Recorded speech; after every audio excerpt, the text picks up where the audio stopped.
Good afternoon, Scott. Hello, this video is so late. 2 weeks at least. My life has been mental at the moment. Work has just been really busy. We've been really busy at the church recently because we've been doing practical work, trying to get it ready for our dedication service, which is in 2 weeks now. I've been really busy applying for stuff for university to do with my loans and to do with my bursary and accommodation. I have accommodation now though. I have been accepted into halls of residence, so I have somewhere to live when I go to university, so that's amazing. Because of all that paperwork I've had to fill out and stuff, I've been really busy doing that. All kinds of things. My teachers for searching videos have just kind of declined, and it's a shame because I love this channel and I love being able to interact with you, and I just hope that we can kind of get it going a bit more.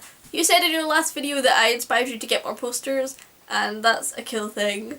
I would like to know what you have on your walls. You also talked for a bit about YPs and about how you kind of miss the community. It was great, it was a good time, and I do miss it, but I think that I've kind of moved on from that now, even though it was my first big internet kind of craze. But I guess we'll see what happens. But like you said about how Paul really influenced you, he influenced me as well in lots of ways. Congratulations, Paul, if you're watching this. Hope you're happy.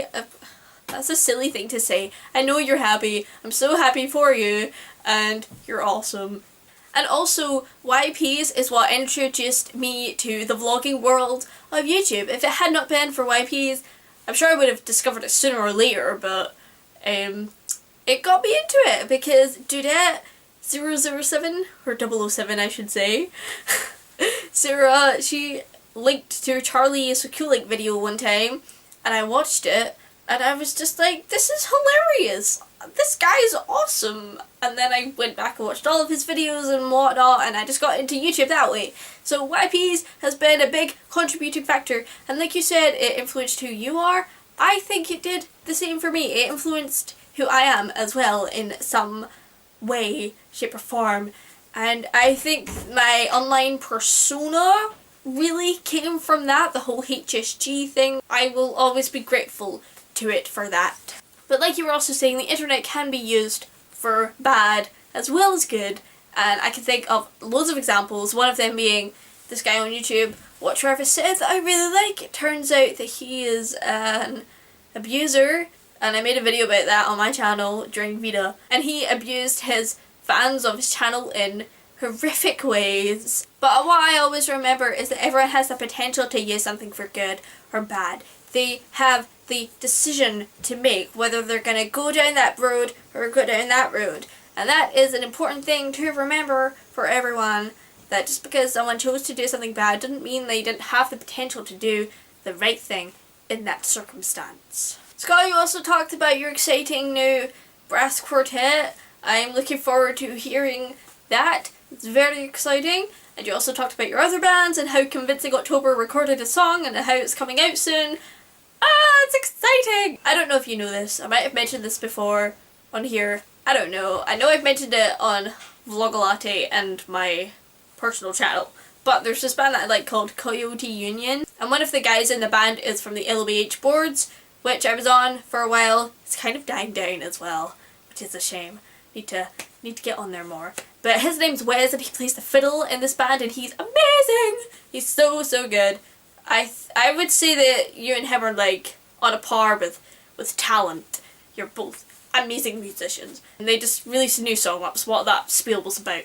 Yeah. But I'm excited for Convincing October's new song very much. Well, I don't know if it's a new one, but how you've recorded it. It'd be very interesting to hear that. I don't know if you know this, Scott, but when I was in high school I wanted to be in a band as well, but it never really happened because I'm not that musically talented. I sing and that's about it.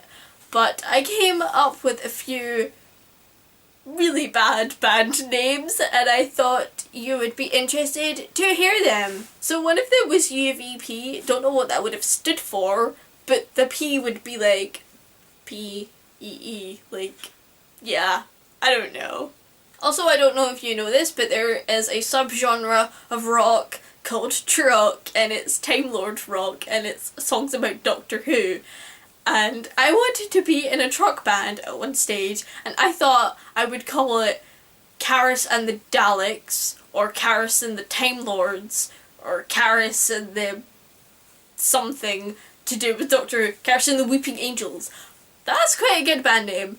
One summer, me and my sister and a few of her friends just got together to jam, and we decided that if we were actually going to form a proper band, which we didn't, we just kind of jammed out, it would be called Daisy's Desperate Decoys, and that's probably the only band name that I ever influenced or came up with that would make an actual okay band name, but it's still pretty terrible. And of course there's my brother's band, which I named, and it's called Insert Name Here, although I think they're trying to change their band name. I think they have, actually. I think they're calling it Thunder Crash or something. Definitely sounds like a band name a 13-year-old would come up with. Scott, I would love to hear any terrible band names that you've ever come up with. Maybe in the brainstorming process of you coming up with Convincing October, you came up with some other ones that were not so good as that. Let me know, and I will see you next time.